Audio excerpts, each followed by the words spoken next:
piece of candy.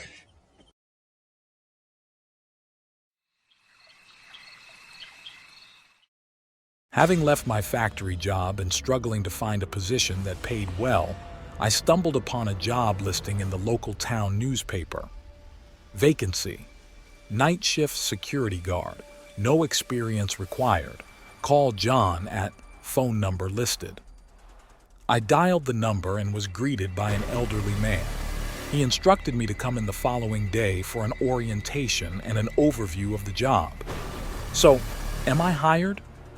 Yeah, kid. I arrived for the interview the next day, ensuring I was 15 minutes early, believing that punctuality was key. I was directed to a side entrance leading to the security office to avoid interfering with those mourning loved ones at the funeral home. A short man with wrinkles, a neatly trimmed white mustache, and a security uniform welcomed me with a warm smile. His mustache was faintly stained with black coffee. You must be Dalton, named after the singer, I reckon. Probably. My mom's a big fan of old country music. Don't you call that old? He chuckled and extended his frail hand. I shook it, surprised by its firm grip. They put me in charge of the hiring process, and you were the first to apply. I believe in giving people a chance. I really appreciate it. Yes, sir. You'll be working Monday through Friday from 11 p.m. to 7 a.m. He explained the pay, which matched my factory job's wage. He introduced me to the weekend crew, Jacob and Robert, who worked 12-hour shifts, and the evening guy, Jackson. You might have to fill in for them occasionally. He also mentioned that I could have the day shift when he was ready to retire. I've had this job since I was about your age. It's a good job. He briefed me on camera monitoring, handling phone calls, which were rare at night, and patrol schedules. The most important rule is to respect the deceased. I wasn't entirely sure what he meant. Our last guy was an old coot who passed away. May he rest in peace. As I left, we shook hands, and he offered one more piece of advice. I understand that nighttime can be a bit eerie. You'll be the only one here, and I get that. You might get the heebie-jeebies, but remember to respect the dead and don't let anyone in under any circumstances. I have my keys, and so do the other guys. I felt excited on my first night, and Jackson let me in, handing me my new badge. I offered him a donut as I settled into the office, and he left. I watched the camera feeds while sipping coffee, knowing that I had an hour before my next patrol. My iPad had some Seinfeld episodes to pass the time. John had assured me that as long as my actions didn't interfere with the job, there would be no issues with killing time. 2 hours went by, and I started my rounds with my issued flashlight. Then, I heard a knock on the front door. I hurried back to the office and saw that it was John, dressed in civilian clothes, knocking persistently. "Dalton, open up, kid. I need to get inside." I approached the door cautiously. "How can I help you?" "I need to get in. I forgot my medication." "What medication?" "That's not important, but I really need it." "Don't you have your keys with you?" "Keys? No, I left them behind."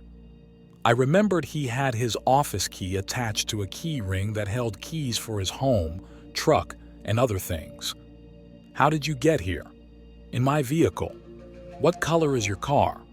"What?" "I asked about your car's color." "Black."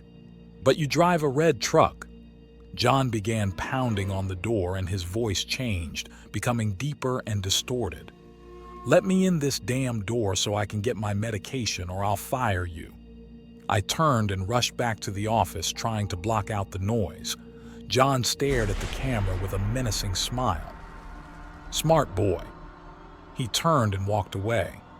Hours passed, and it was time for me to inspect the area where the deceased were stored in lockers.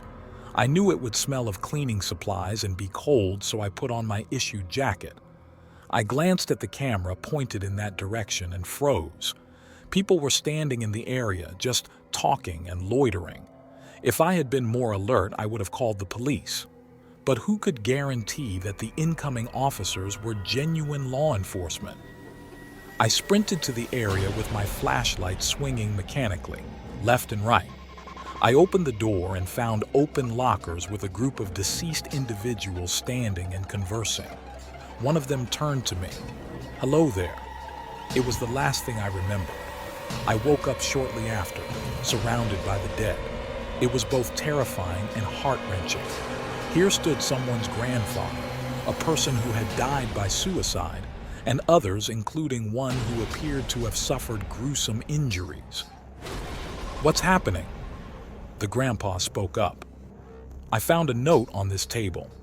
It says we'll be alive for another 10 minutes and then we'll go back into our lockers." "What?" "Beats me." I looked at the lady who had been badly injured.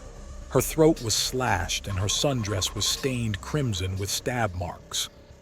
"What happened to you?" "Someone broke into my home and did this." "Do you know who it was?" "I don't, but I want them to suffer like I did."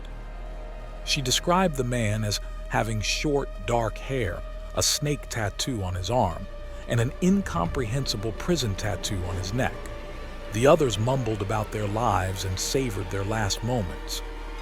4 a.m. appeared on my watch, and they all returned to their lockers as if compelled by some invisible force. I contemplated fleeing, but decided it wasn't worth the risk. I completed my shift. At exactly 7 a.m., John arrived with his keys and patted me on the back. He was sipping coffee. "Okay, kid, let's talk about all of this.